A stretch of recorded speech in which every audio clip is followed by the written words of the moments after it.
Olá, meninas. Boa noite, tudo bom com vocês?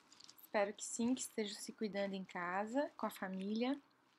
E hoje eu preparei essa videoaula ou essa aula comentada para comentar com vocês um pouquinho do que seria um fichamento, né, da revisão da literatura. Como vocês sabem, a revisão da literatura é uma parte bem importante do trabalho de vocês, é um embasamento teórico, né, que vai explicar o conteúdo que vocês escolheram trabalhar. E por isso vou mostrar como é importante que vocês aprendam a fazer as leituras dos artigos e salvar essas informações para que quando vocês realmente precisem escrever o projeto de vocês já tenham esse conhecimento prévio a respeito do tema, organizado, né? Então, a revisão da literatura, como a gente comentou na primeira aula, é quando a gente traça um quadro teórico e estruturação conceitual que dará sustentação ao desenvolvimento da pesquisa. Então, o objetivo principal da revisão da literatura é recuperar a evolução de um conceito, de um tema, de uma abordagem ou dos aspectos que vocês estão trabalhando. Então, é o momento que você vai encontrar um artigo que trabalhe com o tema que você vai escolher trabalhar no teu projeto, né, no teu trabalho de final de curso, e você vai se embasar, ler vários outros autores que falaram sobre o mesmo tema para você conseguir montar um conhecimento teórico a respeito dele. E aí, como a gente comentou na nossa tarefinha da semana passada, foi encontrar, né, pelo menos 5 artigos do tema de vocês, vocês devem ter já pelo menos visto ali o resumo, deram uma leitura por cima desse artigo para ver do que se tratava. E aí vem uma pergunta para vocês. Você já leu algo muito importante em algum lugar e nunca mais encontrou para ler novamente? Pensa naquela informação super importante que você achou no teu trabalho, né, que está relacionado com o trabalho que vocês vão desenvolver. Só que você não pode perder aquela informação, porque pode ser que quando você esteja escrevendo o projeto, você precise daquela informação e aí você não vai lembrar onde você leu e nem a quem referenciar. Então, se você realmente já leu alguma coisa muito importante e não encontrou novamente, hoje eu vou trabalhar com vocês, então, a importância de fazer fichamentos, tá? Então, primeiramente, vocês provavelmente não estavam acostumados a leituras de artigos científicos, né? Porque não é algo muito usual, a gente utiliza essa ferramenta mais quando está realmente desenvolvendo trabalhos acadêmicos, como é o caso de vocês. Mas como é que eu aprendo a ler o artigo científico? Você só aprende lendo ele mesmo. Tá? Então, vai ter que encontrar os artigos que estão relacionados ao tema de vocês e vai ter que começar a fazer uma leitura. Só assim vocês começam a perder o medo, né, o pânico de que se tem de, ai meu Deus, é um artigo científico, será que isso é muito difícil de eu entender?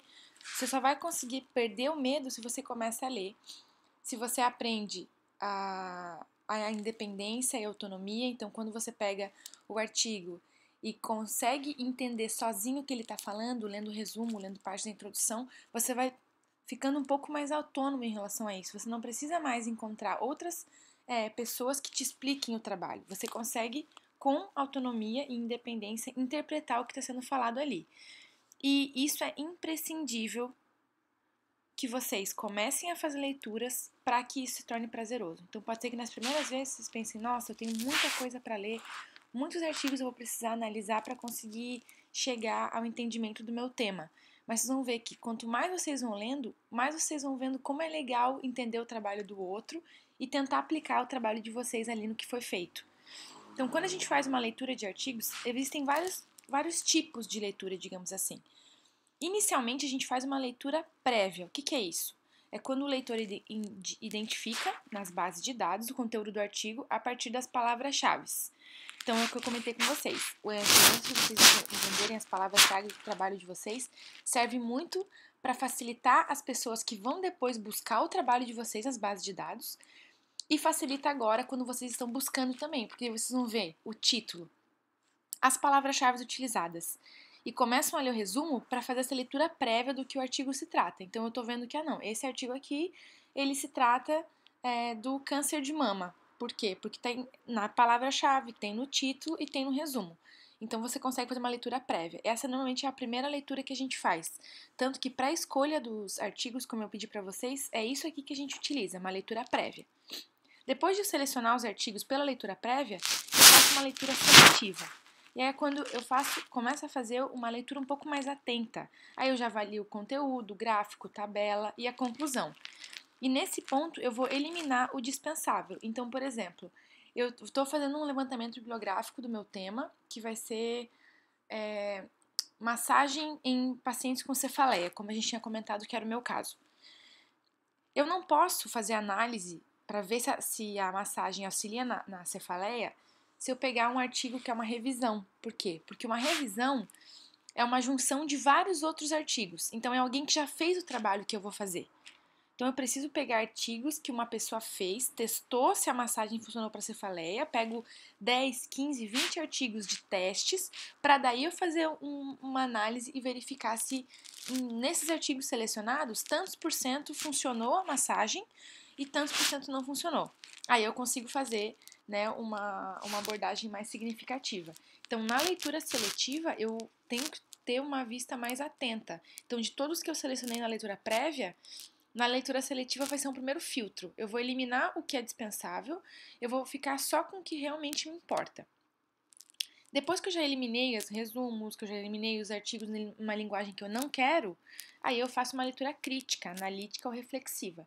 Nesse tipo de leitura, aí eu já estou muito mais focado no conteúdo do texto. Tá? Então, é aí que eu vou começar a avaliar realmente o que o autor fez. Então, para que ele chegue a essa conclusão aqui, né, para que a finalidade do estudo seja atingida, para que ele tenha conseguido atingir o objetivo dele, ele fez isso, isso, isso de maneira muito explicada. E aí eu realmente leio esse artigo, tá? E aí você consegue fazer uma leitura muito mais crítica. Mas vejam que isso é um filtro, tá, meninas? Começa com uma leitura prévia para você identificar o artigo, depois uma leitura mais seletiva, você ainda não lê o texto em si, mas você faz uma leitura dos gráficos, das tabelas, para verificar se o teu trabalho realmente está parecido com aquele dali. Depois você faz uma leitura crítica, onde você já lê o texto do autor para entender de verdade o que foi que ele fez. Depois dessa leitura mais crítica, é comum que a gente faça uma leitura interpretativa, porque aí você começa eu já li o texto, já entendi o que ele fez, a partir da leitura interpretativa eu vou tentar procurar e formar as relações, tá? Então, qual que é a relação desse trabalho com o meu? Né? Como é que esse autor teve essa ideia que eu também tive? Como é que eu vou refutar esse dado que o autor trouxe? Porque na minha pesquisa é o contrário disso. Eu estou dizendo que pode ser que uma massagem ajude no câncer, por exemplo, e ele está me dizendo que não ajuda, que piora. Então, na leitura interpretativa, eu tento pensar em formas de eu refutar ou ratificar as opiniões que são diferentes. E, por fim, quando a gente já estiver lá no momento de discussão do trabalho, a gente faz uma leitura explicativa, que aí é quando eu vou verificar os fundamentos de verdade que o autor trouxe. Então, ele citou o autor X, que eu estou trabalhando aqui, ele citou o autor Y, eu vou lá no Y e leio o que o Y fez para que o X possa ter interpretado de uma maneira errada ou de uma maneira correta o que foi falado anteriormente. Então, aí na leitura explicativa, eu vou verificar se o que o autor falou realmente é verdadeiro. Se os autores que ele citou realmente existem, se os trabalhos que eles fizeram realmente é do tema em questão. E aí a gente faz isso mais na parte da educação, tá? Então, é tudo uma etapa. São tipos de leituras diferentes que a gente vai fazer.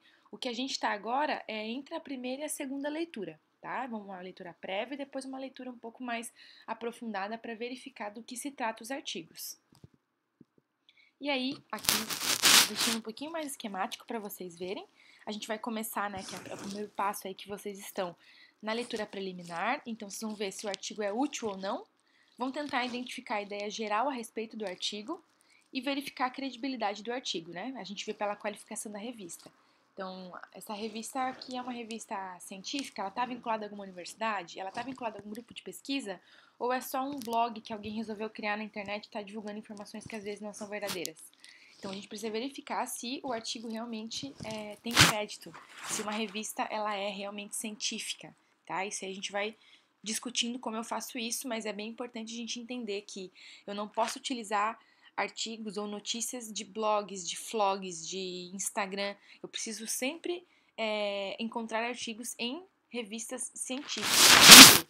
E para um artigo ser postado em uma revista científica, tiveram várias pessoas que analisaram ele para verificar a veracidade do artigo, se o experimento realmente foi feito, e aí isso torna o dado muito mais confiável. Tá? Então, depois dessa leitura preliminar, a gente faz uma leitura então chamada de compreensiva, que é quando eu abarco a ideia principal do artigo e sublinho e anoto os itens. E é aí que começa o nosso momento de fechamento. Na semana passada, eu solicitei que vocês encontrassem pelo menos 5 artigos relacionados ao tema de vocês, né? Então, a partir de agora, vocês já fizeram então a leitura preliminar, vocês já encontraram. Para vocês conseguirem encontrar os artigos, vocês viram o título, as palavras-chave e deram uma olhadinha no resumo para ver se realmente fazia sentido. Agora está na hora de vocês fazerem uma leitura compreensiva. Vocês vão começar a ler esse texto, o resumo, a introdução, vão lendo ele e vão sublinhando os itens importantes. E é aí que vai entrar o nosso fichamento, tá? Para que daí, posteriormente, vocês consigam fazer uma análise analítica, que é quando vocês analisam criticamente as partes. E aí a gente vai ver também como é que é feito isso um pouco mais pra frente, claro, quando a gente estiver começando a escrever realmente nossa referencial teórico e nossa discussão, tá? Então, após a leitura dos artigos, vocês estão vendo que o artigo ele tem muitas páginas e muitas informações. E nem tudo que tem ali a gente vai utilizar. Então, após a leitura, a gente precisa fazer a síntese das informações. Eu preciso ver o que realmente é importante para mim, que eu não posso esquecer daquele artigo que eu li. E isso a gente chama de fichamento. Tá? Então, eu li um artigo de 10 páginas, por exemplo, eu não preciso anotar as 10 páginas, não preciso copiar o artigo, mas eu preciso tirar uma ideia geral do que ele falou, para eu ter isso à minha mão. Então, quando eu sentar para escrever meu referencial teórico, eu vou, porque o autor fulano de tal, ele falou exatamente isso sobre a massagem, e isso é importante para mim. Então, ter essa anotação, essa síntese da informação é importantíssima no momento da escrita. Tá? Então, o que é esse fichamento que eu estou falando tanto?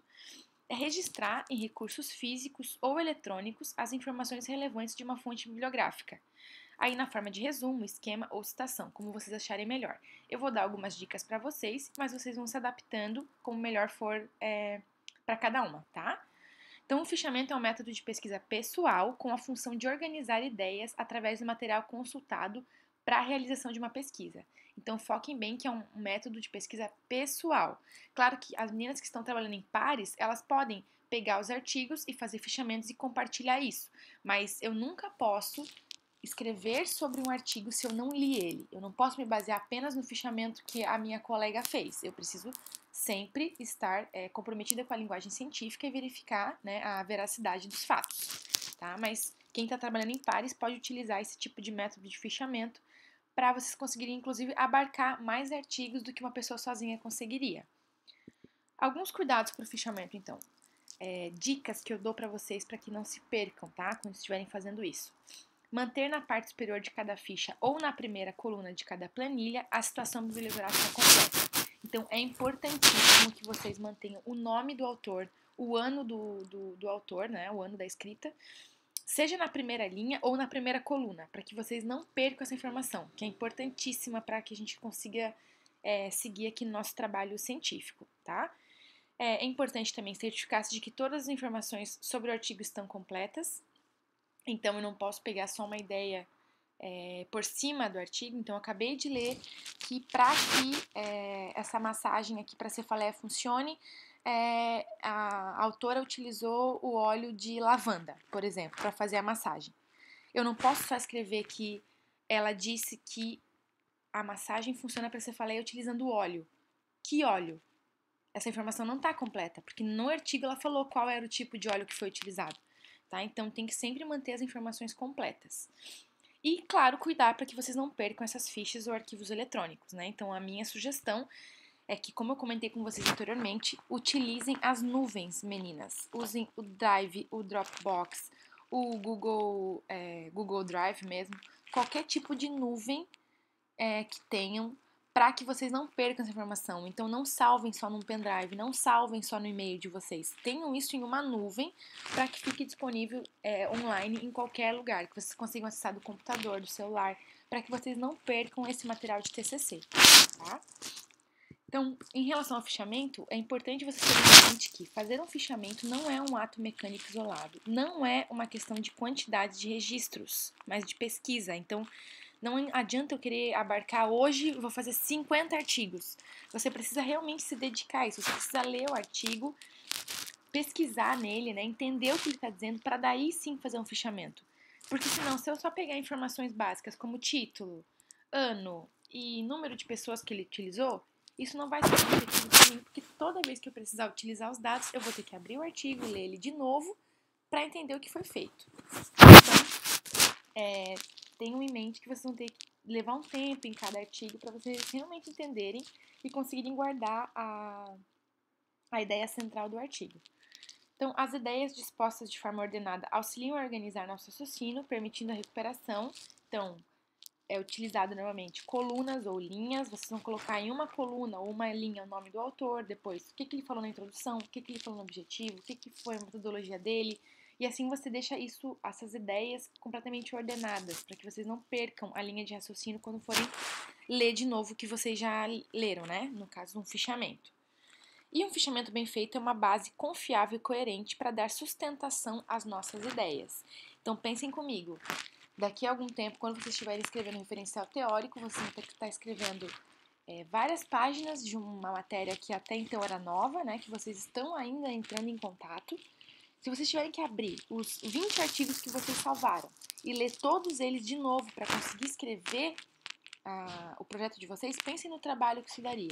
Então, um fichamento, quando é bem feito, quando vocês realmente gastaram tempo fazendo ele e não perdendo informações, é muito mais prático na hora de vocês escreverem. Vocês abrem o arquivo de vocês dos fichamentos e vão vendo. Ah, tá, o autor fulano de tal disse tal coisa, enquanto que o fulano de tal falou outra coisa. E aí vocês vão construindo o projeto de vocês embasado em autores que vocês já leram e conseguiram armazenar o que eles escreveram. E aqui eu trouxe um esqueminha, tem 2 exemplos de como fazer um fichamento, esse aqui é um deles, tá? Então vocês podem utilizar uma página para cada um deles e dividir a página conforme vocês queiram. Então ali, por exemplo, tem o título do artigo, aí uma parte para objetivo, uma para metodologia, uma para resultado, uma para discussão. Dessa forma eu coloco em cada página um artigo diferente, tá? Então esse é um modelo de fichamento, ou o que eu mais utilizo, que é esse daqui, que é onde eu utilizo o Excel. Eu coloco todos os autores um embaixo do outro, todo o país dos artigos, né, dos experimentos, o objetivo, o tipo de estudo. Eu coloco tudo desta forma, na minha opinião, é mais visual, porque eu já estou olhando aqui e estou vendo todos os meus artigos em um mesmo local. Mas aí vocês veem como vocês se adequam melhor, tá, meninas? Não tem regras, vocês vejam o que vocês acham melhor para vocês. E aí, por que então que eu faço fichamento? Como a gente está conversando nessa aula, o fichamento contribui muito com a produtividade e a eficiência de vocês. Então, é muito melhor vocês já terem esquematizado algo que vocês leram, né? É uma maneira mais simples de você ter acesso ao conteúdo. Você não precisa reler algo que você já leu, porque o cerne, a parte principal, você anotou em algum lugar. E aí você consegue até fixar melhor o conteúdo, porque já está salvo em algum lugar que você já descreveu anteriormente, logo após ter lido. Economiza muito tempo, né? Porque senão toda vez que você sentar para escrever, você vai ter que abrir todos os artigos que você está utilizando de novo. Dessa forma aqui, você já tem na sua mão à disposição todos os artigos que você leu para poder escrever o texto do TCC. Ele otimiza também a organização, né? Porque você vai ter uma pastinha onde estão todos os artigos que você leu, junto com um arquivo onde tem os fichamentos, então fica completamente mais organizado. Se o orientador de vocês pedir para você confirmar uma informação, você tem exatamente o autor que você leu aquilo e sabe onde ele está, porque está na mesma pasta junto com o fichamento. Então ele deixa muito mais organizado e facilita demais a escrita, meninas. Vocês não têm ideia de como isso facilita, tá? E eu vou mostrar agora para vocês o passo a passo, então, de como fazer o fichamento. Olha lá. Primeiro, grife os trechos mais importantes. Então, assim, existe uma versão do Adobe, que é o programinha que abre o PDF, que ele permite que vocês grifem o texto. Então, se vocês não quiserem imprimir e ler e marcar com marca-texto, minha sugestão é que vocês utilizem o Adobe, dá até para baixar gratuito, e consigam grifar as partes mais importantes, tá? Então, mas realmente a parte mais importante, sejam seletivos, não comecem a grifar todo o texto, que daí quando você abre o arquivo tá tudo amarelo para você buscar a informação, tá? Então, inicialmente, grife os textos mais importantes.